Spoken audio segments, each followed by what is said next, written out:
c'était quand c'était. Si ça n'avait pas été, ça ne se dirait pas.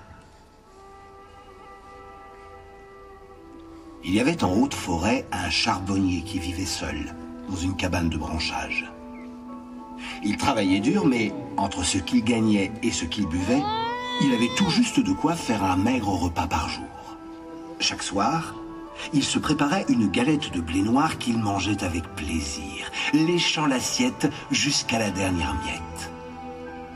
Mais ce soir-là, rentrant chez lui, il trouve installé à sa table un vieillard à la longue barbe blanche, un peu comme la mienne, en train de manger sa galette. « Voleur, pillard, de quel droit manges-tu mon repas ?»« Oh, je suis fatigué, j'ai faim. Quand j'ai vu ta galette, je n'ai pas pu m'empêcher de la goûter. Non mais regardez-le celui-là, il voit une assiette pleine et sa langue se met à bondir dans sa bouche. » Et montrant du doigt la lune qui brille là-haut, bien pleine et bien ronde, le charbonnier s'écrie: « Si tu aimes tant les galettes, vieillard, va donc manger celle-ci. »« Pardonne-moi, cela faisait plusieurs jours que je n'avais rien mangé. »« Non, je ne te pardonne pas. Tu dois me payer ce repas. Je n'ai malheureusement pas un sou vaillant. Mais je reviendrai au printemps et je te donnerai ce que je te dois, et même davantage. Crois-moi, tu seras 1000 fois récompensé. » Mais le charbonnier ne veut rien entendre. Il claque sa porte pour empêcher le vieux de sortir. « Comme tu voudras. Je t'aurai apporté au printemps une belle bourse d'or, de quoi devenir un homme très riche. Mais puisqu'il en est ainsi, tu iras vivre sur la lune et tu te nourriras d'elle.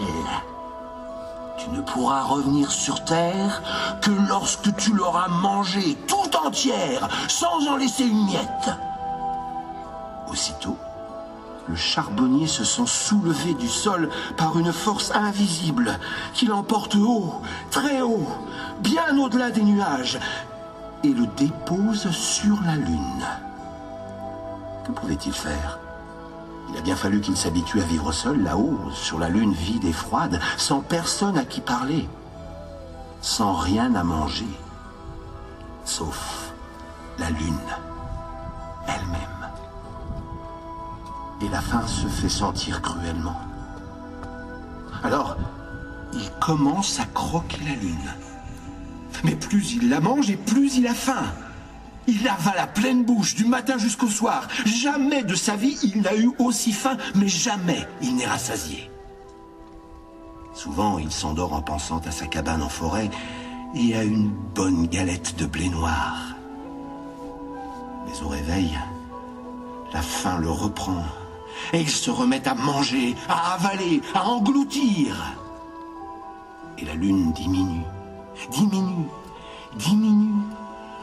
Il la dévorerait bien jusqu'au bout, mais quand il n'en reste plus que quelques miettes, la lune se remet à grossir, grossir, grossir, jusqu'à redevenir toute ronde.